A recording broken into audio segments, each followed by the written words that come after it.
இன்றைய ஆன்மீக தகவல். ஜெய் ஸ்ரீராம், ஜெய் ஸ்ரீராம், ஜெய் ஸ்ரீராம்.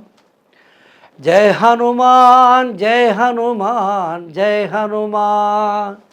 ஆஞ்சநேயர் வழிபாடு என்பது நமக்கெல்லாம் காரிய சித்திகளை தரக்கூடியது. பொதுவாக வியாழக்கிழமையும் சனிக்கிழமையும் ஆஞ்சநேய மூர்த்தியை வழிபட நமக்கு இருக்கின்ற தடைகள் தாமதங்கள் எல்லாம் தவிடு பொடியாகும். செயற்கரிய செயல்களை எல்லாம் செய்து ராமருக்கு தன்னால் இயன்ற அத்துணை உதவிகளையும் செய்து அணுக்கத் தொண்டராக இருந்தவர் ஆஞ்சநேயர். செயற்கரிய செயல்களை எல்லாம் செய்த போதும் கூட நான் செய்தேன் என்றவர் தன்னை முன்னிறுத்து கொள்ளவில்லை.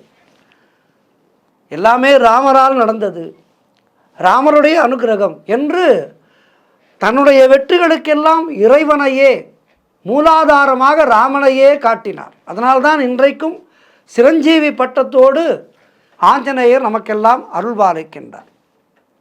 இந்த ஆஞ்சநேய வழிபாடு என்பது முறையாக செய்தால் நிறைவான பலன்களை நாம் பெறலாம். குறிப்பாக இந்த பஞ்சமுக ஆஞ்சநேயர், இந்த பஞ்சமுக ஆஞ்சநேயரை வழிபடும் போது நம்முடைய பஞ்சம் தீரும். எப்படிப்பட்ட நல்ல முயற்சிகளும் வெற்றி பெறும். ஒரு சில ஸ்லோகங்கள் இருக்கின்றது, பெரியோர்கள் நமக்கு கொடுத்த ஸ்லோகங்கள். இந்த ஸ்லோகங்களை எல்லாம் சொல்லி முறையான வழிபாடு செய்து ஆஞ்சநேயருடைய கருணையை பெற்று வாழ்விலே எல்லா வளமும் நலமும் பெற்று வாழ்வாங்கு வாழ வேண்டும். எல்லோரும் ஜெம் டிவி நேயர்களுக்காக நீங்கள் எல்லோரும் நன்றாக இருக்க வேண்டும், உங்களோடு சேர்ந்து நானும் நன்றாக இருக்க வேண்டும் என்பதற்காக இந்த ஸ்லோகங்களை எல்லாம் இப்போது தர இருக்கின்றேன். நம்முடைய முன்னோர்கள் நமக்கு கொடுத்த பெரும் சொத்துக்கள் இவையெல்லாம். இவற்றை நாம் சரியாக பாராயணம் செய்து வாழ்விலே எல்லா வளமும் நலமும் பெற வேண்டும். இன்றைய ஆன்மீக தகவலிலே நாம் பார்க்க இருப்பது இந்த பஞ்சமுக ஆஞ்சநேயருடைய ஸ்லோகங்களை பற்றித்தான் பார்க்க இருக்கின்றோம். மிகவும் கடினமான ஸ்லோகங்கள் அல்ல, சமஸ்கிருதம்தான் என்றாலும் மிக கடினம் அல்ல. நாம் சொல்லி சொல்லி பழகினால் மிக எளிதாக நம்முடைய நாவிற்கு அவை வந்துவிடும். ஆகவே இந்த பஞ்சமுக ஆஞ்சநேயருடைய ஸ்லோகங்களை இப்போது சொல்கின்றேன். இவற்றை முறையாக சொல்லி வழிபாடு செய்து வாழ்விலே எல்லா வளமும் நலமும் பெறுவோம். பஞ்சமுக ஆஞ்சநேயர் கிழக்கு முகம் நோக்கி இருப்பது ஹனுமான். இந்த ஸ்லோகத்தை பாராயணம் செய்தால் பகைவர்களால் நமக்கு வரக்கூடிய தொல்லைகள் எல்லாம் நீங்கும். அது என்ன ஸ்லோகம் என்றால், ஓம் நமோ பகவதே பஞ்சவதனாய பூர்வ கபிமுகே சகல சத்ரு சம்ஹாரணாய ஸ்வாஹா. இந்த ஸ்லோகத்தை சொல்ல வேண்டும். அடுத்ததாக பஞ்சமுக ஆஞ்சநேயரை தரிசிக்கும் போது தெற்கு முகமாக நரசிம்மர் முகம் இருக்கும். அந்த நரசிம்மர் முகத்தை பார்த்து கீழ்வருகின்ற அந்த ஸ்லோகத்தை சொன்னால் தோஷங்கள், பூத பிரேத துர்தேவதை தோஷங்கள் ஆகியவை, குறிப்பாக இரவு நேரங்களிலே நமக்கு வருகின்ற பயம், பகைவர்களை நினைத்து ஏற்படுகின்ற பயம் ஆகியவை நீங்கும். அது என்ன ஸ்லோகம்? ஓம் நமோ பகவதே பஞ்சவதனாய தக்ஷ்ணமுகே கரால வதனாய நரசிம்மாய சகல பூத பிரேத பிரமதனாய ஸ்வாஹா. அது என்ன ஸ்லோகம்? தெற்கு முகம் நோக்கி இருக்கின்ற நரசிம்மரை நோக்கி ஓம் நமோ பகவதே பஞ்சவதனாய தக்ஷ்ணமுகே கரால வதனாய நரசிம்மாய சகல பூத பிரேத பிரமதனாய ஸ்வாஹா. இந்த ஸ்லோகத்தை சொல்ல வேண்டும். அடுத்து மேற்கு முகமாக கருடர்.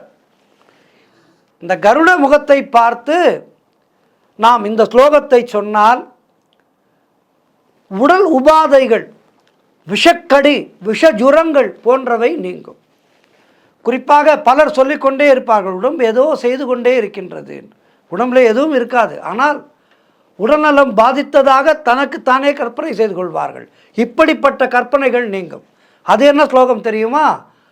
ஓம் நமோ பகவதே பஞ்சவதனாய பக்ஷிமமுகே கருடாய சகல விஷ ஹரணாய ஸ்வாகா. இந்த மந்திரத்தை சொல்ல வேண்டும். அடுத்ததாக வடக்கு முகம் வராக முகம். வராக முகத்தை பார்த்து நாம் கீழ்கண்ட ஸ்லோகத்தை, நான் இப்போது சொல்ல இருக்கின்ற ஸ்லோகத்தை சொன்னால் தரித்திரம் நீங்கி செல்வம் பெருகும். அது என்ன ஸ்லோகம்? வராக முகத்தை பார்த்து ஓம் நமோ பகவதே பஞ்சவதனாய உத்திரமுகே ஆதிவராகாய சகல சம்பத்கராய ஸ்வாகா. இதனை சொல்ல வேண்டும். அடுத்ததாக மேல்முகம் ஹயக்ரீவர். இந்த ஹயக்ரீவரை பாராயணம் செய்தால், ஹயக்ரீவரை தியானம் செய்தால் நல்லதொரு ஜனவசீகரம், வாக்பலிதம், கல்வியிலே முன்னேற்றம் போன்றவை ஏற்படும். அது என்ன ஸ்லோகம் என்றால் ஓம் நமோ பகவதே பஞ்சவதனாய ஊர்த்வமுகே ஹயக்ரீவாய சகல ஜன வசீகரனாய ஸ்வாகா. பஞ்சமுக ஆஞ்சநேயர் திருக்கோவிலுக்கு சென்று இந்த 5 ஸ்லோகங்களையும் ஒவ்வொரு முகத்தையும் பார்த்து நாம் சொல்லி வர நம்முடைய கஷ்டங்கள் எல்லாமே தீரும் என்பது ஐதீகம். உடனடியாக இதனை செய்வோம். கஷ்டம் இல்லாமல் வாழ்வோம். ஆஞ்சநேய வழிபாடு என்பது நம்முடைய ஆத்ம வழிபாடு. ஆத்மாவை பலப்படுத்தும். நம்முடைய மனமானது செம்மையாகிவிட்டால் எப்படிப்பட்ட சாதனைகளையும் நாம் செய்யலாம். மனமது செம்மையானால் மந்திரங்கள் தேவையில்லை என்ற வாக்கு இருக்கின்றது. ஆகவே மனதை திடமாக வைத்துக்கொண்டு இந்த 5 ஸ்லோகங்களையும் ஆஞ்சநேயரை நினைத்து அனுதினமும் சொல்ல வேண்டும். வியாழன் சனி இந்த 2 நாட்களும் 108 முறை பாராயணம் செய்வது மிக மிக நலனை தரும். மற்ற நாட்களிலே ஒரு 11 முறையாவது இந்த ஸ்லோகத்தை சொல்லி வாழ்விலே எல்லா வளமும் நலமும் பெறுவோம். நன்றி. ஜெய் ஸ்ரீராம். ஜெய் ஹனுமான். ஜெய் ஹனுமான். சர்வம் கிருஷ்ணார்ப்பணம். நன்றி. வணக்கம்.